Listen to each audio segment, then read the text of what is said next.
My name's David, I'm with the Ryde Bipolar Support Group, and on occasion I do one-on-one advocacy with clients who have previously been group members. How do you know when to get involved? Most people who come to a support group have some kind of need to begin with. That's why they're coming to a support group in the first place.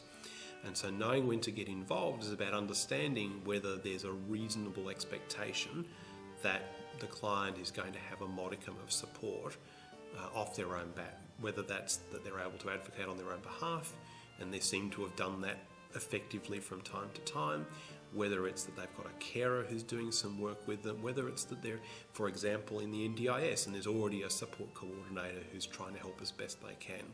If there is some kind of support that seems to be working, there's probably no need to get involved. It's more a matter of, as a support group leader, helping the client to frame things within the context of the group so they can go back to the people they've already got and advocate more effectively for themselves. So I tend to get involved personally when it's really clear that something is about to go horribly wrong, something's already gone horribly wrong, and the typical things that someone might be able to do to address whatever the situation is either have not worked or are clearly not going to work, based on my understanding of what the client's capabilities are, what the scope of the problem is, and the services and providers that are already engaged. So some of the things an advocate might do include engaging with services on behalf of a client, going with a client to a service provider to help understand what they might need and help the service provider understand what the client might need assistance with. Often it's gathering and writing and then putting out documents, gathering the evidence, understanding what's going on, and then using the time and the energy that you've put in to help service providers and the client understand what might need to be done to support that particular client. What guidelines are useful to think about when doing individual advocacy?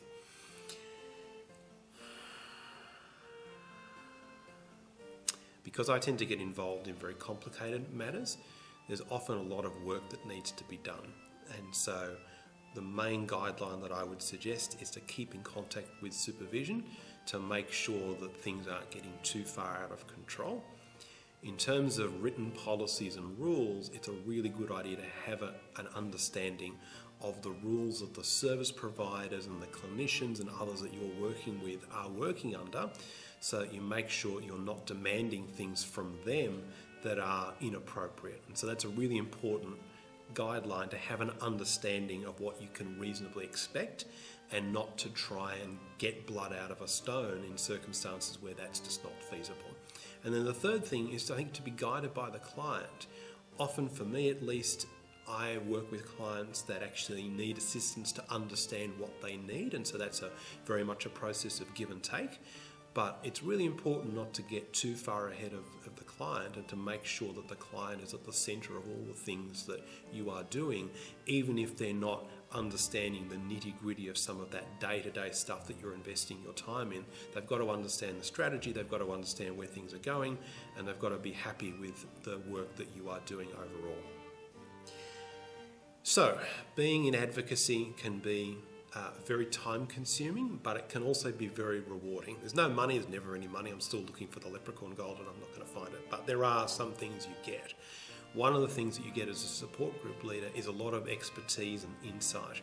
Dealing with these really complicated cases means that you can actually take that insight back to the support group and provide better information, better insight to people that are members of that group, and also in the future to other advocacy clients. The learning that you take away can be extremely valuable because you understand a lot more about how the system works and what's possible and what the levers of power are you might have to be able to influence outcomes. So that can be very helpful.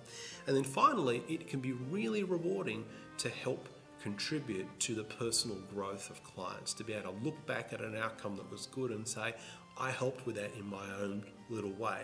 That can actually be very rewarding in its own right.